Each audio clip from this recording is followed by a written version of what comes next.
Muy buenas tardes. Primero que nada, agradecer a Daniel Sosa y a todo el equipo del Centro de Fotografía. Es una lista muy larga ya, así que no los voy a nombrar a todos por esta invitación. Me voy a permitir leer para no irme por las ramas. En nombre de la ponencia, la pedagogía de la mirada como campo de resistencia refiere a mi interés en estos últimos años en torno a pensar, trabajar y gestionar actividades tanto académicas como de producción en torno a la imagen, y cómo veo indispensable reflexionar esto como un elemento para los procesos formativos en la actualidad. Partiré diciendo que defino el concepto y desarrollo de una pedagogía de la mirada como aquella que nace de la crítica a la estandarización a la que está mayoritariamente orientada la imagen fija en la actualidad y que nos puede permitir entender la relevancia del análisis de la imagen y del problema de lo fotográfico. Es por ello que propongo que la imagen no sea entendida y vista como registro, sino como una imagen-idea, como fuente de conocimiento, vinculada tanto a sus posibilidades narrativas como políticas. Esto principalmente porque en la actualidad se hace cada vez más relevante tener mecanismos para cultivar la duda y la incertidumbre. También porque las estructuras educativas formales en general, hablando desde la educación preescolar, se han construido bajo enfoques cerrados que segregan e insisten en la intolerancia y en estrategias para avalar el sistema de consumo, y porque se hace necesario hacer frente a una constante alfabetización monopólica desde el punto de vista de los significados. Basta ver un par de cifras para entender la magnitud del problema de la visualidad fotográfica en los sistemas de cómo nos comunicamos y representamos en la actualidad, y también en la segregación de dicha plataforma, como pueden ver en el pie de la diapositiva. Al menos hasta hoy, ya que no todos tienen acceso y los que sí pertenecen en un gran porcentaje al así llamado mundo desarrollado. Por ello, reflexionar el problema de la imagen, la procedencia y el contexto de quien fotografía y cómo es recepcionada esas imágenes tiene cada vez más importancia. Entonces, el problema planteado es que la imagen fotográfica es uno de los sistemas más expandidos de representación de nuestras sociedades actuales, que esto conlleva múltiples y diversas lecturas y usos, que por ende el problema de la imagen entendida como imagen-idea, imagen-conocimiento, es posible si existe en relación a un autor, un medio de circulación y un público que la traduce e interpreta, y que su función es aportar a una formación crítica integral de la mirada para la construcción de sujetos y comunidades conscientes de la sociedad de la visualidad en la cual vivimos. Partiré comentando el territorio desde donde estoy observando el problema, dejando en claro que cuando hablo de territorio no me refiero a uno construido por fronteras geográficas, sino a territorios que cuentan con habitabilidad y que contienen miradas diversas y heterogéneas, involucrando circulación simbólica y prácticas culturales, sobre todo tomando en cuenta, no podría ser distinto, los desplazamientos migratorios que acontecen a diario y varían cíclicamente todos los procesos y prácticas socioculturales. Pero también es relevante tener en cuenta el análisis crítico de nuestra construcción histórica. A ello me acerco a la teoría de Enrique Dussel, quien habla sobre el concepto de transmodernidad, situándolo en el contexto de la indagación sobre lo que es lo latinoamericano, planteando así un lugar propio de reflexión frente a la imposición de entrar a la modernidad. Entendiendo que nos ubicamos históricamente bajo un sistema de control creado para que el otro fuera conquistado, educado y representado bajo ciertas normativas impuestas. Ese acto irracional se constituyó como cimiento de la racionalidad moderna. Aquel también es el esquema oficial con el cual hemos sido educados en las escuelas, hablando específicamente de Chile, pero sin duda es replicable seguramente a otros países del continente. Como dice Max Jorge Hinderer, cito, la historia de la modernidad y la del capitalismo están conectadas a la historia de sus expansiones territoriales, en particular a la historia de la conquista y la colonización de las Américas. Pero no solo están conectadas a la insaciable extracción de recursos y procesos de acumulación que genera la empresa colonial, sino también a la perpetua circulación de valores, a la expansión de redes de intercambio y a la creación de nuevas formaciones ideológicas y gubernamentales de las que son indisociables. Cierre cita. Bajo esos contextos, a los cuales adscribo, me pregunto sobre las imágenes que se han construido o hecho circular para representarnos. Desde el inicio de la fotografía, a mediados del siglo XIX, se insistió en el registro del dispositivo como espejo de la naturaleza, pero de quienes tenían acceso a ella, y como crónica visual de la modernidad. Hablando desde nuestro territorio sudamericano, esto se hacía sin importar que el paisaje se domesticara para tales fines y que los habitantes del lugar pasaran a ser sujetos máquinas, o cuerpos salvajes. Además, uno de los usos más frecuentes de la fotografía era el registro del viaje expedicionario, una forma de sistema de validación visual que muchas veces estaba enceguecido por las ansias de encontrar un territorio indomesticado, fomentando el supuesto progreso o su industrialización. Por ello, no es extraño que gran parte de las imágenes resguardadas en los archivos más importantes del Estado sean las que documentan aquel mundo moderno a través de panorámicas industriales, faenas obreras, retratos estandarizados, como si se quisiera registrar mecánicamente las huellas de un sistema que suponía un avance socioeconómico y una imagen patriótica, sin darse cuenta de que décadas más tarde serían leídas por algunos como evidencias de las grandes omisiones de la construcción de nuestra historia. Pero no hay que olvidar, como dice Ronald Kay, que existe la posibilidad de estar simultáneamente en la mirada y fuera de ella sin abandonar lo visible. Esto nos permite comprender la necesidad de leer el fuera de encuadre de toda imagen, de sumergirnos en su decodificación, de revisitar documentos y archivos, de considerar no solo las imágenes oficiales, sino que los archivos anónimos y autorales para la comprensión y contextualización de nuestras sociedades. Las imágenes son ideología y poder. Eso está corroborado tanto por sus posibilidades de construcción simbólica como por sus funciones comunicacionales, políticas, publicitarias. Por ello, su lectura debe ser contextualizada para no quedarnos limitados por las proposiciones oficiales de sus usos, en donde se fotografió bajo ciertos criterios de construcción de mundo, como algo irrebatible para el bien del proyecto mayor, que era llegar a ser países, naciones, mundos desarrollados. Las fotografías, el acceso a estas y sus sistemas de editorialidad se ponen al servicio de su función propagandística, narrando y edificando una identidad deseable que proveía de continuas medidas preventivas, omitiendo adrede la existencia de otras realidades y otras imágenes que pudieran entorpecer la construcción de dicho proyecto. Aquello no ha variado sustancialmente y podríamos decir que hemos aprendido a ponernos en posición de equilibrio frente a la toma fotográfica y al dispositivo, pues uno no sale del cuadro, sino que justamente se pone en cuadro en el lugar que socialmente le compete. Entonces, hay imágenes que nos representen, hay algunas que nos estigmatizan o que nos permitieran dialogar entre alteridades.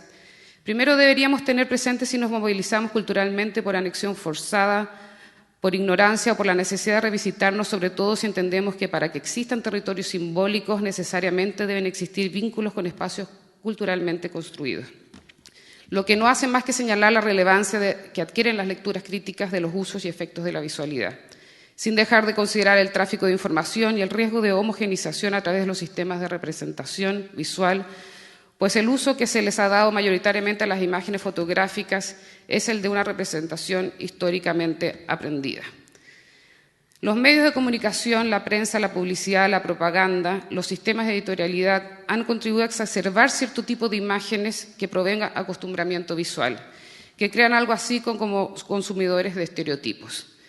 ¿Cómo hacer que estas imágenes ya no se comporten solamente dentro de un sistema de consumo, sino como estrategias conscientes de circulación de ideas, contextos, conceptos?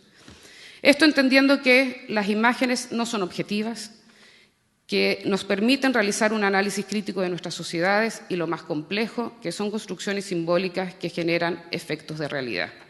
Entonces, ¿cómo romper las fronteras de nuestra mirada? Si como dice Omar Rincón, cito, las fronteras son los miedos que nos impiden ser, nos limitan a un lugar en el mundo y nos pierden en nuestros límites. Nos indican que hay un arriba y un abajo, un allá y un acá, un Dios y un demonio. La humanidad ha consistido en esa búsqueda incesante de romper las fronteras y ha encontrado conceptos como globalización, mundialización, humanismo, para comprometer que no hay fronteras. Pero cada nuevo saber, conocimiento, tecnología termina produciendo más límites y dualismos, unos los pocos más acá y los otros la mayoría más allá. Si uno tuviese que decidir qué es la civilización, tendría que contestar la producción infinita de límites, divisiones, descartes, miedos, que usan unos pocos para exhibir su poder. La civilización es la producción masiva de miedos y con cada nuevo miedo una frontera. Frontera social, pocos ricos, muchos pobres. Frontera simbólicos, unos celebrities, los más anónimos. Frontera tecnológica, unos conectados, otros reventados. Frontera ilustrada, unos estudiados, la mayoría excluidos. Frontera geográfica, unos norte, otros sur. Unos occidentes, otros orientes. Frontera sexual, unos normales, muchos diversos. Y así hemos llegado a que se es más civilizado si se tiene más fronteras. Estados Unidos y China y Europa son poderosos porque tienen más límites. Ser rico y poderoso es tener límites, producir muchas fronteras, y concluye diciendo que toda frontera muere ante una imagen. ¿Será posible que las imágenes puedan romper fronteras y abrir posibilidades de construcción de sentidos? Para aproximarnos a ello deberíamos poder leer las imágenes y más aún interpretarlas y traducirlas. Pero ¿cuáles son los contextos en donde podemos determinar de alguna forma aquella estructura en la cual se nos ha enseñado a observar, entendiendo que hoy la fotografía como medio nos entrega un conjunto de posibilidades que no solo atestiguan una panorámica de las cosas, sino que la condicionan? Podemos remontarnos a los inicios del dispositivo a mediados del siglo XIX y principios del siglo XX y plantear, como propone Boris Kosoy, que las imágenes fotográficas producidas en esos tiempos fueron modelos dominantes, tratados en general como ilustraciones inocentes, desvinculadas de los hechos históricos, vaciadas de sus contenidos, descontextualizadas de la trama sociocultural y pretendidamente desideologizadas. Esas mismas que se instalaron en los archivos nacionales, en los libros escolares, en los álbumes familiares. Es más, los primeros dispositivos fotográficos que llegaron junto con los fotógrafos impusieron un sistema de observación del territorio y su población. Vistas panorámicas, retratos estandarizados, encuadres sujetos a la representación del otro como un igual o un exótico, ya sea por las ansias de dominar o apropiarse de lo que veían o por la infatigable necesidad de situarse en el tiempo de su espíritu moderno, que daba cuenta de las condiciones técnicas de la propia fotografía y sus conceptos de instantaneidad. En síntesis, la reflexión se centra en la tensión entre vivir en lo aparente o vivir en la vida y la subjetividad que eso conlleva. Otro factor no menor es la industria fotográfica, que fue una verdadera máquina de instrucción turística, que inventó junto a otros el turismo de masas, en cuyo protocolo estaba la necesidad de capturar los lugares establecidos, los espacios determinados para el registro de vivir un sueño, incitando nuevas formas de percepción, en donde se sugiere que los momentos acaban y las fotografías permanecen. Ahí, en sus propagandas, vemos las representaciones de ideales sociales establecidos, de imágenes tipo, como la vida salvaje, el descanso, el paisaje idílico, el lugar ideal para fotografiar, induciendo esto con señaléticas en miradores, en la construcción de álbumes fotográficos estándar, cómo se debe registrar el evento para acercarse al quién se debe ser y qué es relevante documentar y archivar, guiando una forma de registrar y preservar la vida, los recuerdos y la memoria.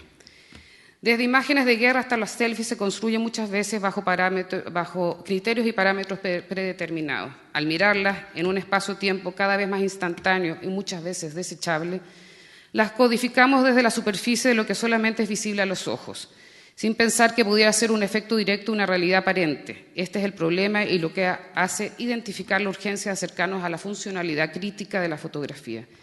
Pues al significar las cosas, al definir el mundo, actuamos sobre él y lo transformamos. Y si a esto le sumamos que hoy en día en gran parte no se quiere fotografiar sin ser visto, sino que el goce es justamente existir simbólicamente a través del lente, ser parte de la construcción escenificada o extraída del mundo directamente, el tema se pone aún más complejo. Sobre todo pensando o leyendo la imagen como veracidad en algunos casos o como simple ilustración en otros. Ambos extremos inducen al prejuicio, a la equivocación, a la domesticación de la mirada, pues estas imágenes circulan como testigos fehacientes de algo que se quiere imponer. Siguiendo el concepto de biopolítica que nos da indicios de cómo el poder ha situado sus preocupaciones en estrategias de contención y sistemas disciplinarios que tienen que ver con lo corporal y con el cuerpo para regular al individuo, podríamos decir que el mal uso de la imagen también aportó a la estandarización del registro del cuerpo para su catalogación, forzando cambios corporales, ya sean físicos o aparentes, para saber si uno está o no aceptado por el sistema, si uno cumple los requisitos corporales y culturales para vivir en una determinada comunidad, grupo o estrato, o incidir en cuál espacio e intersticio de aquel mundo uno puede transitar. Entonces, estamos forzados a analizar la imagen que proyectamos de nosotros mismos, de hacerla calzar o visibilizar dentro de un entorno social. La pertenencia étnica, la diferenciación de procedencia, fronteras de género o ascendencias, las leemos desde la visualidad. Y hoy, en un mundo en donde varios se informan más por lo que ven que por la experiencia de haber estado ahí, en cuerpo, pues las vivencias son mediadas muchas veces por los dispositivos tecnológicos. Quiero mostrarles un pequeño video que me parece relevante. Vamos a ver si lo podemos ver. Mientras sigo hablando sin sonido. Sí. Bueno, en cuerpo, pues las vivencias son mediadas muchas veces por los dispositivos tecnológicos como podemos ver y observar en la obra de Nicolás Rupsich, Mona Lisa, mientras sigo hablando. Aunque la postura sobre la verosimilitud de la imagen esté desmantelada, ¿se ve?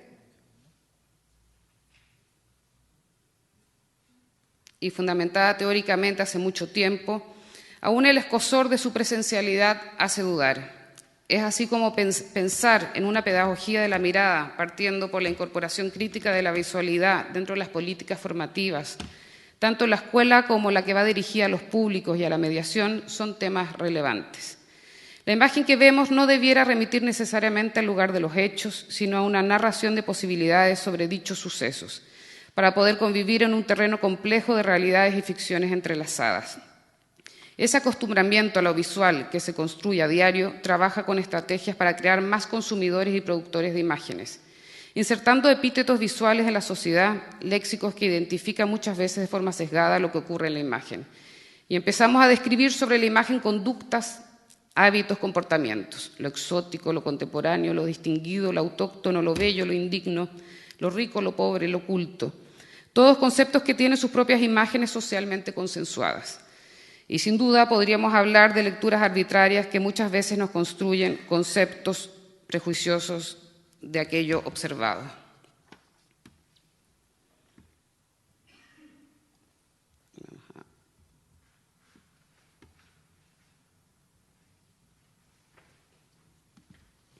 Seguimos acá.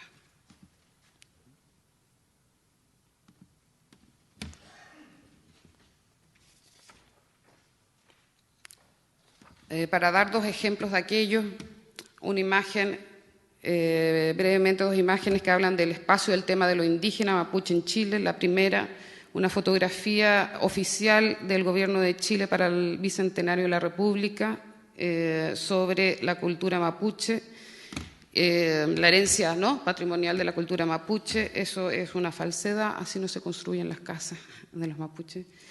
Mientras otra imagen que nos puede expandir la lectura, una imagen de Bernardo Yarzún, de descendencia huilliche mapuche, que fue detenido por sospecha y hace esta obra, ¿no? El que sale en la obra ahí es el artista.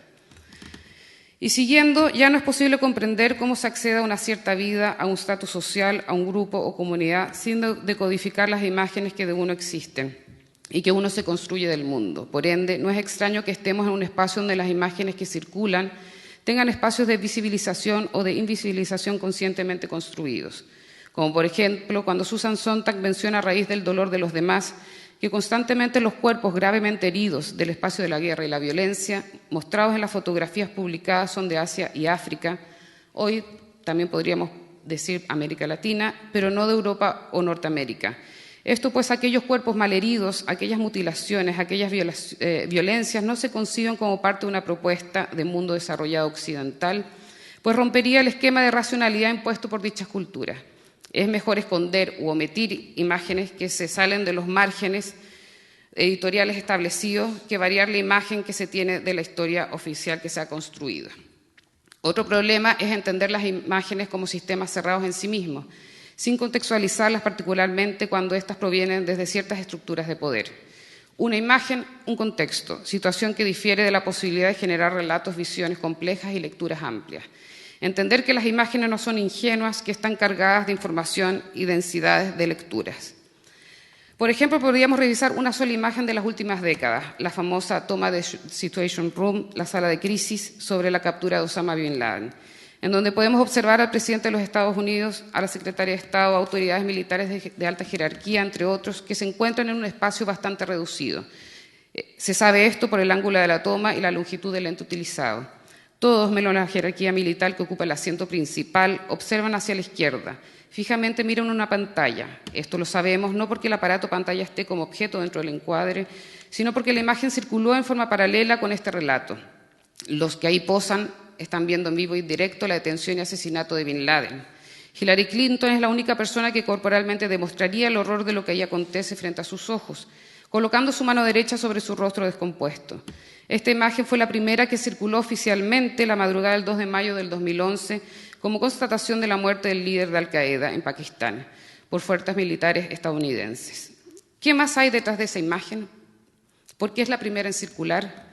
La operación militar utilizó el nombre Jerónimo para nombrar a Bin Laden. La operación misma fue nombrada la Lanza de Neptuno, observada en vivo y en directo desde la sala de crisis de la Casa Blanca. Finalmente, los espectadores ya no éramos millones de ciudadanos mirando el espectáculo de la guerra, como sucedió en los enfrentamientos de principios de los 90, mejor conocida como la guerra televisada, sino que eran pocos los elegidos a constatar a través de la pantalla la captura y posterior asesinato del hombre más buscado por el Imperio de Occidente. Un cambio de estrategia. Nosotros miramos a los que miran la tragedia. Este es el pathos contemporáneo.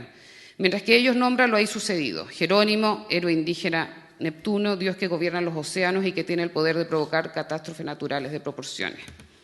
Mientras que, por otro lado, nos encontramos con videos de decapitaciones reales que se traspasan en pocas horas a videojuegos y viceversa, como son los juegos GTA V, que incitan a matar, asesinar, decapitar a través de la pantalla, como si todo aquello fuera la permanente naturalización de la violencia y de poder, como si las imágenes fueran las que provocan el placer, el deseo del control y el espectáculo. Algunos de estos discursos visuales se filtran en los medios, otros se construyen para ellos, pero ambos nos permiten sintetizar las estrategias políticas y mediáticas, en este caso de la potencia militar y la subordinación a través de la civilización de la violencia. Ahí, en las formas de circulación de esas fotografías, hay una compleja estrategia que nos impone nuestra manera moderna de sometimiento a través de la visualidad. La imagen del otro siempre puede ser vista como verdad, pues se construye bajo paradigmas prejuiciados de culturas lejanas, aprendidas por palabras e imágenes impuestas. Esto porque las imágenes no solo están ahí para ser contempladas, sino para conmocionar, pero con tanta sobresaturación nos hemos vuelto insensibles a la mirada. ¿Será que la supuesta realidad de la imagen la traducimos como un simple gesto de aprobación o reprobación, pues definitivamente estas ya no son capaces de afectarnos? Otro factor fundamental es la de la edición. En la editorialidad se encuentra la posibilidad de transmitir posturas, discursos y pensamientos. Esta es una obra del ex colectivo SIDA de Foto, realizada simultáneamente las tomas y sincronizada. Como pueden ver, el tema del encuadre, ¿no? Es importante para entregar posturas editoriales. Entonces, ¿quién ve o quién es visto? Propongo la existencia de una duda razonable sobre lo performático en la fotografía, como sistema de relación de la imagen con su fusión crítica. Entiendo que lo que se representa en la fotografía no es necesariamente un otro que ve y alguien que es visto, sino que la mediación entre ambos. En este caso se debería entender la fotografía como una imagen-acción, tomando en cuenta que se trata de conductas restauradas, aprendidas, no espontáneas ni decisivas cuando el sujeto posa en el encuadre, y que aquello es justamente lo que permite su traducción o en algunos casos su afección. Nathalie Goffard dice que, cito, en cierto modo el artista contemporáneo siempre llega después, o en estricto rigor llega tarde al suceso. Sumándonos a esta reflexión, aquello permite mirar con cierta densidad. La fotografía en particular tiene la incapacidad de colocar al sujeto que observa la imagen en el acontecimiento real, en copresencia de lo que ahí acontece, pero sí es capaz de activar afecciones a través de su puesta en escena. Para ello, se deberían desintegrar las categorizaciones formales de la fotografía para posibilitar una mediación, en donde interesan tanto los procesos de producción, los sistemas de interpretación y las densidades discursivas de la imagen. Es decir, la imagen ya no puede ser leída solo como registro o prótesis de la sociedad, si bien su técnica asociada permite ser utilizada para múltiples y diversos fines, sino como un apuntamiento social. Pasar de una mirada mecanizada a algo así como la autopoiesis del acontecimiento. Pasar del fotograma a algo así como la discursividad de la imagen. Pasar de la estetización de la realidad, pues aquello es peligroso, pues la realidad es más real que el real de la imagen, a proponer que somos capaces de construir nuestros propios mecanismos de traducción. Paulo Freire, hace muchas décadas atrás, decía: jamás acepté que la práctica educativa debería limitarse solo a la lectura de la palabra, a la lectura del texto, sino que debería incluir la lectura del contexto y la lectura del mundo. Sugiero que las imágenes deberían ser un pilar esencial para la construcción de una ética del mirar, ya que tienen que ver con las formas de entender críticamente el lugar donde habitamos. Aprender a mirar en un mundo en donde el consumo de la mirada ha hecho lo suyo, pues ya no solo vemos lo que estuvo programado, sino que digerimos de forma instantánea lo que está ocurriendo. Lo que sugiero es que el arte es un campo de resistencia, desde donde combatir la anulación de la creatividad y la domesticación del mirar, con el cual el sistema formativo desde la primera infancia intenta estructurarnos. No te salgas del límite de la figura, pues si lo haces serás considerado como un estudiante con problemas motores, con falta de atención hacia las normativas. Para ello se debe revisar las posibilidades narrativas de las imágenes, la extensión de la lectura a su fuera de encuadre, su relación con el mundo, con la contextualización de sus medios de circulación, la relación de las imágenes con el texto y los contextos sociales e históricos. Finalmente, entender que las imágenes son un lenguaje que debe ser tomado en cuenta. Y como diría Ticio Escobar, desde el que fotografía, una fotografía crítica, artística, poética o propositiva debe promover una jugada que trastorne lo representado, que incluya la mirada intrusa. La imagen se convierta así en un cambio de litigio, en un acto político. ¿Qué hacer entonces? Entender la importancia de la crítica y la política de la mirada y de su potencial simbólico. Ver las imágenes no como ilustraciones, propagandas, visualidades ingenuas, sino como potencialidades, ideas, herramientas de activación crítica y posibilidades de generación de conocimiento. Si nos centramos en aquello como fundamento teórico y estructural, dentro de los así llamados estudios de la visualidad, la función de las imágenes portarían aún más repercusiones a nivel social, en donde el rendimiento de estas debería ser considerado en la construcción transversal de políticas para nuestros procesos culturales, pero por sobre todo de los programas de educación formal. Esto porque la imagen interfiere y se apropia no solo del ámbito estrictamente artístico, sino del contexto cultural en sí. Lo que se pretende es entender el problema de la visualidad como un espacio de construcción social que se compone de distintos órdenes, ya sean estos geográficos, sociales, económicos, políticos, artísticos y o comunicacionales. En definitiva, las imágenes como lenguaje. Además, estas no solo permiten proyectar una nueva forma de comunicación y entendimiento, sino que también han sido un vehículo de transformación, generando documentos, archivos y prácticas contemporáneas de resignificación de los contextos locales, adscritos a la memoria, a los acontecimientos políticos y a las estructuras socioeconómicas. Las imágenes no solo activan la emoción o la afección, sino que están ahí para ser miradas, es decir, facultan al que observa a resignificarlas constantemente. Esto es fundamental si partimos del supuesto que un individuo crítico es aquel capaz de mirar su entorno. Entonces, para finalizar, sugiero que para que esto ocurra se debe tomar en cuenta las imágenes y, por supuesto, todo lo que aquello conlleva como instrumentos válidos de construcción de conocimiento, sobre todo en una época en donde el tráfico y la transferencia de imágenes es indiscriminada. En ese sentido, se hace pertinente plantear que para ello es necesaria una discusión transdisciplinaria en donde, entre otros, no deben estar ausentes actores de la cultura, la educación y las disciplinas sociales. Finalmente, insisto que la imagen no solo es una representación visual de los contextos políticos, sociales e imaginarios de los individuos y la sociedad, sino que es un dispositivo que genera efectos de realidad, que deben ser interpelados por todos como una herramienta eficaz para administrar la incertidumbre y las relaciones. No tomar en cuenta esto sería prescindir de uno de los lenguajes más relevantes de los últimos 200 años que ha irrumpido en nuestra percepción del mundo. Por ello, el estudio y discusión en torno a la imagen y su incorporación pedagógica, no solo desde un ámbito teórico, sino desde la praxis cotidiana, se vuelve urgente como campo de resistencia. Gracias.